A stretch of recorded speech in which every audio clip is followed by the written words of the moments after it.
50대가 넘어서면서 우리는 새로운 종류의 당황스러움에 직면한다. 아침에 일어나 거울을 보며 언제 이렇게 깊어진 건지 모를 눈가의 주름을 발견할 때 이게 정말 나인가 싶은 순간이 온다. 어젯밤에 잠자리에 들 때까지만 해도 별다른 변화를 못 느꼈는데 아침 화장실에서 만난 내 얼굴은 왜 이렇게 낯설까? 마트에서 장을 볼 때 점원이 어머님이라고 부르면 뒤를 돌아본다. 누구를 부르는 건가 싶어서다. 그런데 나를 부르는 거였다. 언제부터인가 언니가 아니라 어머님이 되어버린 것이다. 처음에는 기분이 이상했다. 나는 아직 어머님이라고 불릴 나이가 아니라고 생각했는데 말이다. 지하철에서 젊은 사람이 자리를 양보하려 할 때의 그 미묘한 기분. 고맙기도 하지만 한편으로는 서글픈 마음이 든다. 아, 내가 이제 배려받아야 할 나이가 되었구나 하는 생각이 들어서다. 20대, 30대 때는 나도 어르신들께 자리를 양보했었는데 이제 내가 그 어르신이 된 것이다. 회사에서는 더욱 복잡하다. 새로 들어온 젊은 후배들이 최신 프로그램을 척척 다루는 모습을 보면 나는 뭔가 뒤처지는 것만 같다. 엑셀 하나 제대로 못 다루는 내 모습이 한심해 보일 때가 있다. 카톡으로 업무 지시를 받을 때도 답장을 어떻게 써야 할지 고민하게 된다. 너무 딱딱하면 꼰대 같고 너무 친근하면 어색하다. 이모티콘을 써야 하나 말아야 하나도 고민이다. 팀 회식 자리에서도 마찬가지다. 젊은 후배들이 하는 이야기를 따라가기 힘들 때가 있다. 요즘 뜨는 연예인 이야기, 최신 드라마 이야기, 유튜브 크리에이터 이야기. 알고는 있지만 깊이 있게 대화하기는 어렵다. 그래서 점점 대화에서 소외되는 기분이 든다. 자녀들과의 대화에서도 이런 어긋남을 느낀다. 우리가 걱정하는 것들과 아이들이 중요하게 생각하는 것들 사이에 깊은 간격이 있다. 우리는 안정적인 직장, 결혼, 내 집 마련 같은 것들을 중요하게 생각하는데 아이들은 자아실현, 워라밸, 개인의 행복 같은 것들을 더 중시한다. 요즘 애들은 왜 이렇게 예민해? 하고 중얼거리다가 문득 우리 부모님도 우리를 보며 똑같은 말을 했을 거라는 생각이 든다. 친구들과 만나서 하는 이야기도 예전과 달라졌다. 20대, 30대 때는 연애 이야기, 직장 이야기, 앞으로의 꿈과 계획에 대한 이야기로 밤을 새웠는데 이제는 건강 이야기, 자녀 교육비 이야기, 부모님 병원비 이야기가 주를 이룬다. 언제부터 우리의 관심사가 이렇게 현실적이고 무거워진 걸까? 건강검진을 받을 때마다 늘어나는 검사 항목들. 의사가 나이가 있으시니까라고 말할 때마다 가슴 한편이 답답해진다. 언제부터 나이가 핑계나 변명이 되어버린 걸까? 혈압이 조금 높으면 나이 때문이고 무릎이 아프면 나이 때문이고 기억력이 떨어지면 나이 때문이다. 모든 것이 나이 탓이 되어버리는 현실이 서글프다. 무엇보다 힘든 것은 세상이 여전히 젊음만을 찬양한다는 사실이다. 텔레비전을 켜면 20대, 30대의 싱싱한 얼굴들만 가득하고 광고 속 모델들은 모두 탄력 있는 피부와 윤기 나는 머리카락을 자랑한다. 화장품 광고에서는 주름을 없애는 것이 최고의 목표인 것처럼 말한다. 안티에이징이라는 말이 어느새 당연한 일상어가 되었다.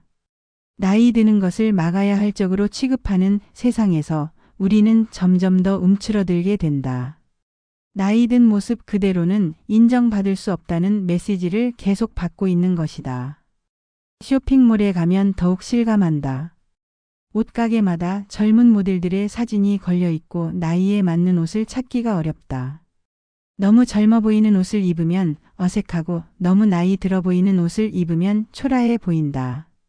적당한 선을 찾기가 이렇게 어려울 줄 몰랐다.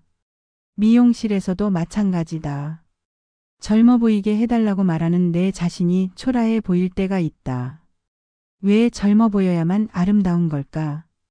나이에 맞는 아름다움은 인정받을 수 없는 걸까? 거리를 걸을 때도 예전과 다르다. 젊은이들의 빠른 걸음에 치이지 않으려고 벽 쪽으로 바짝 붙어서 걷게 된다. 마치 내가 방해가 되는 존재인 것처럼 느껴질 때가 있다. 엘리베이터에서도 버스에서도 어디에서든 젊은이들에게 자리를 내어주는 것이 당연한 것처럼 여겨진다. 직장에서의 소외감은 더욱 깊다. 회의 시간에 새로운 아이디어를 내놓아도 요즘 트렌드와 맞지 않는다는 말을 들을 때가 있다. 경험에서 우러나온 조언을 해도 꼰대 같다는 시선을 받을 때가 있다. 언제부터 경험이 부담이 되고 나이가 핸디캡이 되어버린 걸까? 은퇴를 앞두고 있거나 이미 은퇴한 친구들을 보면 더욱 복잡한 심정이 든다.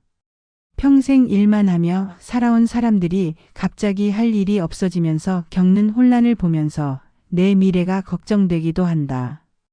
일 없는 삶이 과연 의미가 있을까? 사회에서 필요로 하지 않는 존재가 되는 것은 아닐까? 이런 순간들이 쌓이다 보면 나이 든다는 것이 패배 같고 쇠퇴 같고 끝이 보이는 내리막길 같다는 생각이 든다. 정말 그럴까?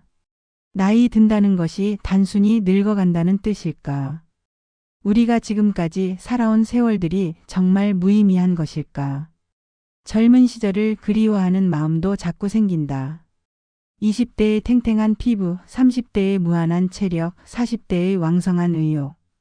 그때로 돌아갈 수만 있다면 얼마나 좋을까? 하지만 시간은 되돌릴 수 없다. 거울 속의 내 모습은 매일 조금씩 변해가고 있다. 하지만 세상은 여전히 우리에게 이렇게 말한다. 나이가 들어도 젊게 살아야 한다. 마음만은 20대처럼 나이는 숫자에 불과하다. 이런 말들이 과연 위로가 될까? 아니다.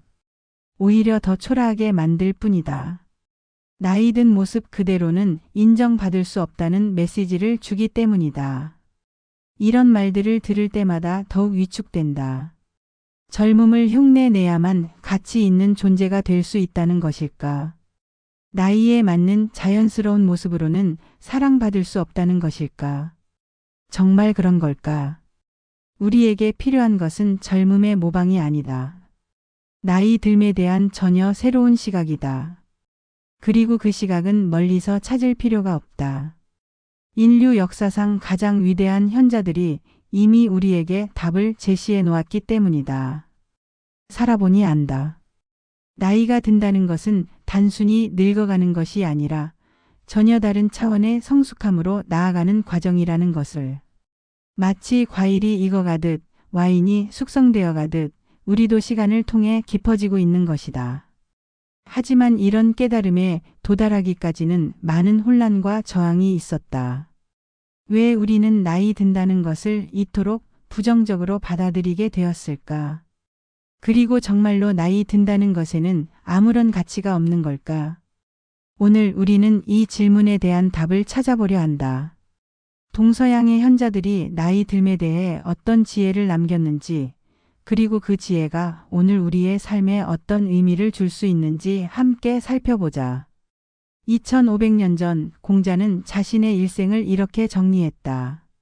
15이지우학 31입 40북 50지천명 62순 70종심 소역불유구 15의 학문에 뜻을 두었고 30에 홀로 설 수 있었고 40에 미혹하지 않았고 50에 천명을 알았고 60에 귀가 순해졌고 70에는 마음이 하고자 하는 바를 따라도 법도를 넘지 않았다는 뜻이다. 여기서 주목할 점은 50을 가리켜 지천명이라고 한 것이다. 하늘의 뜻을 아는 나이라는 뜻이다.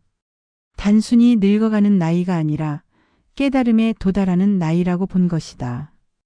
공자에게 있어 50세는 패배의 시작이 아니라 진정한 지혜의 시작이었던 것이다.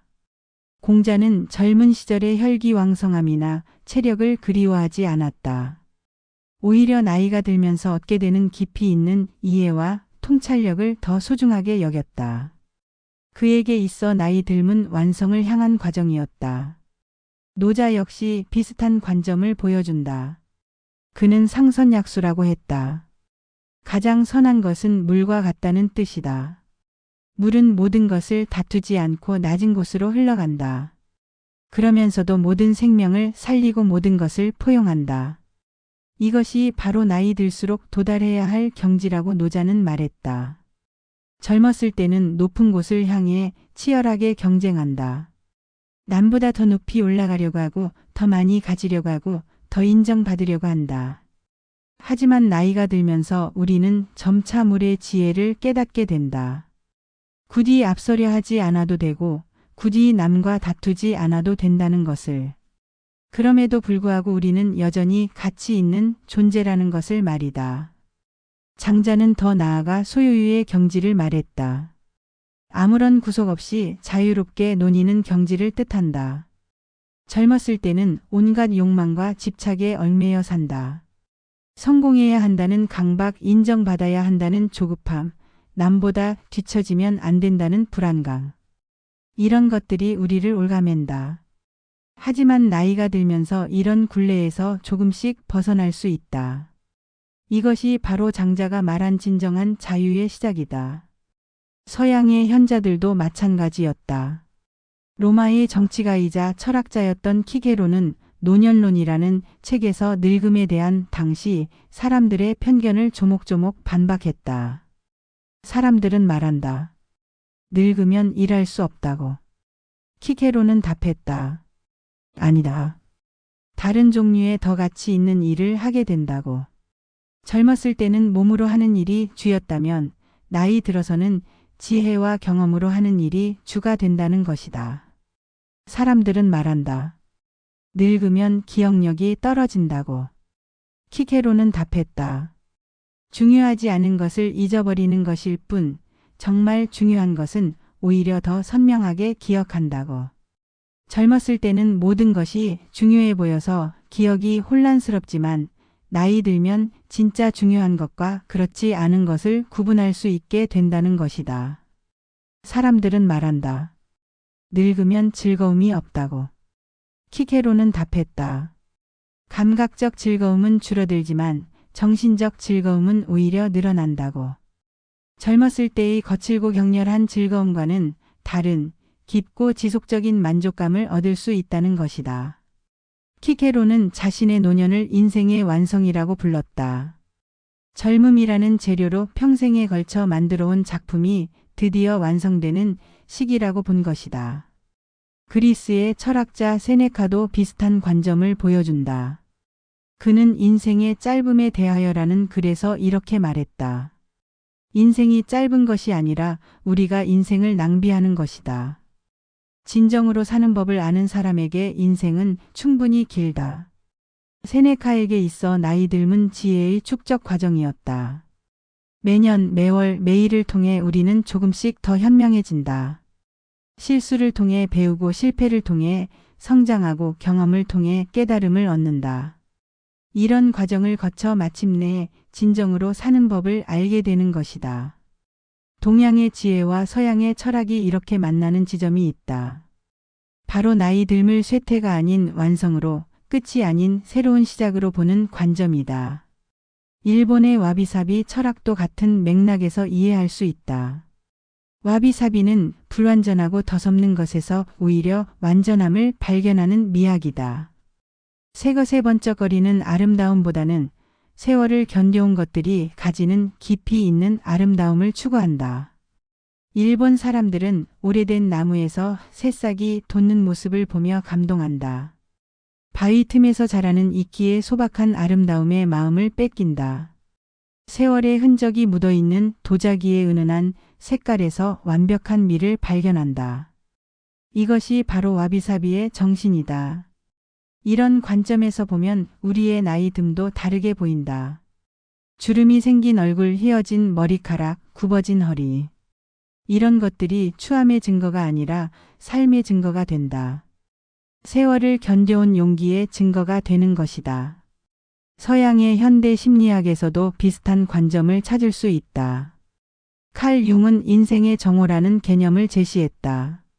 젊음을 아침이라고 한다면 중년 이후는 정오라는 것이다. 아침에는 활기찬 에너지로 바깥 세계를 향해 나아가지만 정오에는 차분한 성찰로 내면 세계를 탐험한다는 뜻이다. 융에게 있어 인생의 후반부는 진정한 자아를 발견하는 시기였다. 젊었을 때는 사회가 요구하는 역할에 맞춰 살아가느라 정작 진짜 내 모습을 잃어버리고 산다. 하지만 나이가 들면서 이런 가면을 벗고 진정한 나를 찾아갈 수 있다는 것이다. 에릭 에릭슨의 발달 심리학에서도 노년기를 자아통합의 시기라고 정의한다. 지금까지 살아온 인생을 돌아보며 의미를 찾고 자신만의 철학을 완성해가는 시기라는 뜻이다. 이 시기에 이르러서야 비로소 우리는 완전한 인간이 될 수 있다는 것이다. 이처럼 동서양을 막론하고 진정한 현자들은 나이 듦을 쇠퇴가 아닌 완성으로, 끝이 아닌 새로운 시작으로 보았다. 그렇다면 우리는 어떻게 이런 관점을 받아들일 수 있을까? 첫째, 나이 듦이 가져다주는 진정한 자유를 깨달아야 한다. 젊었을 때 우리는 너무 많은 것을 증명해야 했다. 능력도 증명해야 하고 매력도 증명해야 하고 성공도 증명해야 했다. 남들의 시선을 의식하며 끊임없이 자신을 포장하고 가꾸느라 정작 진짜 내 모습은 잃어버리고 살았다. 직장에서는 상사의 눈치를 봐야 했고 동료들과의 경쟁에서 이겨야 했고 후배들에게는 선배로서의 위엄을 보여야 했다. 집에서는 좋은 배우자가 되어야 했고 좋은 부모가 되어야 했고 좋은 자녀가 되어야 했다. 사회에서는 성공한 사람으로 보여야 했고 친구들 사이에서는 부러움의 대상이 되어야 했다. 이런 역할들을 완벽하게 소화하기 위해 우리는 얼마나 많은 에너지를 쏟았는가. 진짜 내가 좋아하는 것이 무엇인지도 모르고 진짜 내가 원하는 삶이 무엇인지도 모르고 그저 남들이 기대하는 모습에 맞춰 살아왔다. 하지만 나이가 들면서 이런 강박에서 조금씩 벗어나게 된다. 남이 뭐라고 하든 상관없다는 마음이 생긴다. 좋아하지 않는 사람과 억지로 어울릴 필요도 없고 하기 싫은 일에 억지로 웃음을 지를 필요도 없다. 이것이 바로 나이가 주는 첫 번째 선물, 자유다. 이제 우리는 진정한 나를 찾아갈 수 있다. 사회적 역할이 아닌 개인으로서의 나, 타인의 기대가 아닌 내 마음이 원하는 것, 남들의 평가가 아닌 내 자신의 만족을 추구할 수 있게 된다. 둘째, 경험이 축적되면서 생기는 깊이와 통찰력이다. 젊었을 때는 모든 것이 처음이라 당황스럽고 두려웠다. 실패하면 세상이 끝나는 것 같았고 거절당하면 모든 자신감을 잃었다. 작은 좌절에도 크게 상처받았고 사소한 칭찬에도 하늘 높은 줄 모르고 기뻐했다. 하지만 살아보니 안다. 인생에는 패턴이 있고 위기 뒤에는 반드시 기회가 온다는 것을. 실패는 끝이 아니라 새로운 시작이라는 것을. 거절당하는 것도 때로는 더 좋은 기회를 위한 준비 과정이라는 것을. 이런 깨달음이야말로 젊은이들이 결코 가질 수 없는 우리만의 자산이다. 어떤 상황에서도 흔들리지 않는 중심이 있다. 급하게 판단하지 않고 기다릴 줄 안다. 감정에 휘둘리지 않고 냉정하게 상황을 분석할 수 있다. 젊은이들이 어려움에 처했을 때 우리에게 조언을 구하는 이유가 바로 여기에 있다. 우리가 가진 경험과 지혜를 믿기 때문이다. 이것이야말로 나이가 주는 두 번째 선물, 통찰력이다. 셋째, 진정으로 소중한 것이 무엇인지 아는 능력이다. 젊었을 때는 모든 것이 중요해 보였다. 돈도 명예도 외모도 남들의 인정도 모두 간절했다. 더 많이 가져야 하고 더 높이 올라가야 하고 더 예뻐져야 한다고 생각했다. 그래서 끊임없이 무언가를 쫓아다녔다. 하지만 나이가 들면서 정말 중요한 것과 그렇지 않은 것을 구분할 수 있게 된다. 건강, 가족, 진정한 친구, 평온한 마음. 이런 것들이 얼마나 소중한지 깨닫는 것이다. 돈이 많다고 행복한 것이 아니라는 것을 안다. 명예가 높다고 만족스러운 것이 아니라는 것을 안다. 남들이 인정해준다고 내가 가치 있는 존재가 되는 것이 아니라는 것을 안다. 진정한 행복은 거창한 곳에 있는 것이 아니라 일상의 작은 순간들에 있다는 것을 안다. 아침에 마시는 따뜻한 차 한 잔, 저녁 산책에서 만나는 노을, 가족들과 함께하는 소소한 시간들. 이런 것들이야말로 진짜 소중한 것들이라는 걸 깨닫는다. 이런 깨달음들을 통해 우리는 젊었을 때와는 완전히 다른 차원의 행복을 맛보게 된다. 조급하지 않고 욕심부리지 않으며 있는 그대로를 받아들이는 평화로운 행복 말이다. 이것이 바로 나이가 주는 세 번째 선물, 평온함이다. 넷째, 시간의 소중함을 아는 지혜다. 젊었을 때는 시간이 무한히 있는 것처럼 느껴졌다. 내일 하면 되고, 다음 주에 하면 되고, 내년에 하면 된다고 생각했다. 그래서 시간을 함부로 쓰기도 했고 의미 없는 일에 에너지를 낭비하기도 했다. 하지만 나이가 들면서 시간이 유한하다는 것을 실감하게 된다. 남은 시간이 많지 않다는 현실을 받아들이게 된다.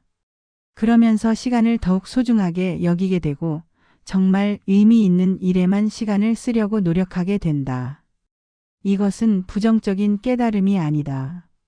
오히려 삶을 더욱 충실하게 만드는 긍정적인 변화다. 쓸데없는 걱정에 시간을 쓰지 않게 되고 의미 없는 관계에 에너지를 낭비하지 않게 된다. 진정 중요한 것들에만 집중할 수 있게 되는 것이다. 다섯째, 감정의 안정성이다. 젊었을 때는 감정의 기복이 심했다. 작은 일에도 크게 화를 내거나 크게 슬퍼했다. 감정에 휘둘려 충동적인 결정을 내리기도 했고 후회할 말이나 행동을 하기도 했다. 하지만 나이가 들면서 감정이 안정된다.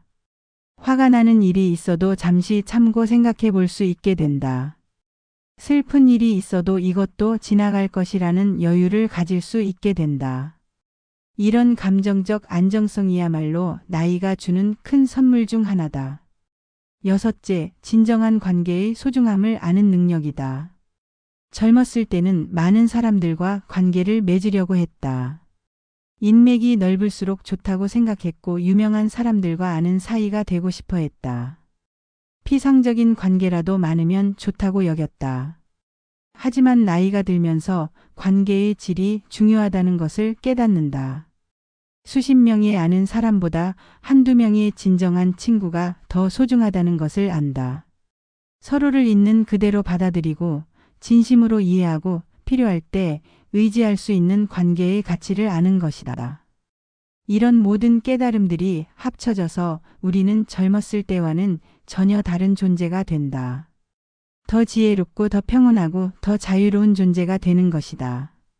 이것이 바로 늙는 것이 아니라 익어가는 것의 진정한 의미다.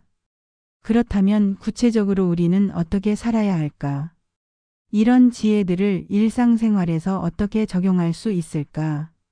먼저 매일 아침 일어나면서 이렇게 생각해 보자. 나는 오늘 어떤 지혜를 나눌 수 있을까? 자신을 가르쳐야 할 대상이 아니라 가르칠 수 있는 스승으로 바라보는 것이다.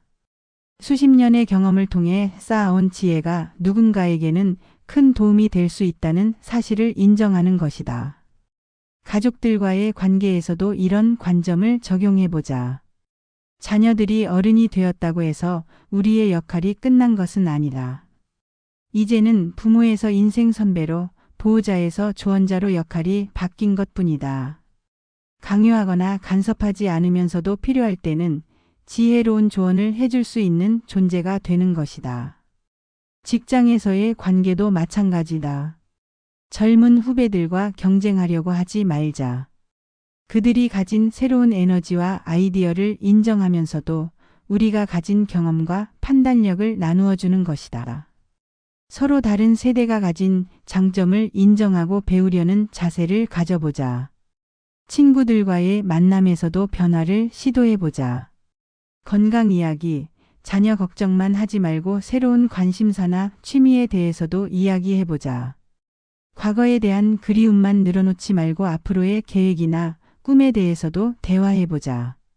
건강관리도 다르게 접근해야 한다. 20대의 몸으로 돌아가려고 억지로 노력하기보다는 지금 이 나이에 가장 건강한 몸과 마음을 만들어가는 데 집중하자. 무리한 운동보다는 꾸준한 산책이, 극단적인 다이어트보다는 균형 잡힌 식단이 더 중요하다. 외모 관리에 대한 생각도 바꿔보자. 젊어 보이려고 억지로 노력하기보다는 나이에 맞는 품격 있는 아름다움을 추구하는 것이다. 자연스러운 주름도 인정하고 흰머리도 받아들이면서 그 속에서 우리만의 매력을 찾아가는 것이다. 취미와 관심사도 확장해보자. 나이가 들었다고 새로운 것을 배우지 못한다는 법은 없다.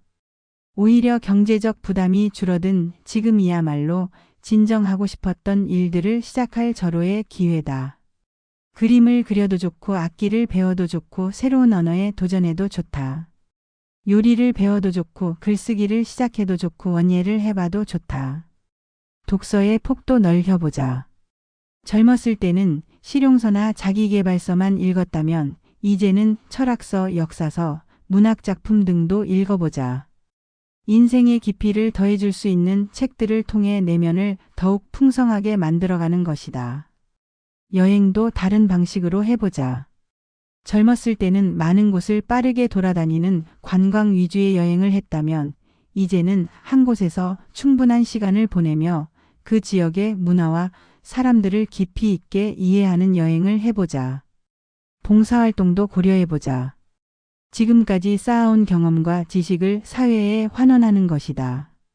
젊은이들에게 멘토 역할을 해줄 수도 있고 어려운 이웃들을 도울 수도 있다.